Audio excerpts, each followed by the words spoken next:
പുതുമയുള്ള കാര്യങ്ങൾ കാരണം കൃത്യമായ ഇടവേളയിൽ ഉണ്ടായിരുന്നു. CPI അതിൻ്റെ എല്ലാ ഘടകങ്ങളുടെയും സമ്മേളനം നടന്നതാണ്. ജനാധിപത്യ പ്രക്രിയ അനുസരിച്ച് തെരഞ്ഞെടുക്കപ്പെടേണ്ട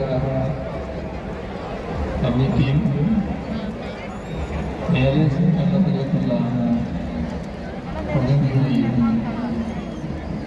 ഈ സമ്മേളനങ്ങളിൽ വെച്ച് തെരഞ്ഞെടുക്കാറുണ്ട്. ഇത്തരം ജനാധിപത്യ രീതി കൃത്യമായി അംഗീകരിച്ചു പോകുന്ന CPI-നെ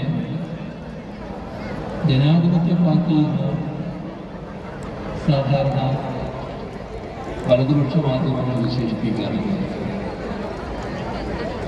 അവർ ജനാധിപത്യ പാർട്ടി എന്ന് വിശേഷിപ്പിക്കുന്ന പാർട്ടികളിൽ ചിലതിന് ദശാബ്ദങ്ങളായി ഈ ജനാധിപത്യ പ്രക്രിയ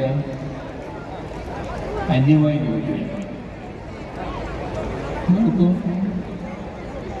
ജനാധിപത്യ പ്രക്രിയയിൽ നിന്ന് മാറി സഞ്ചരിക്കുന്നതിന്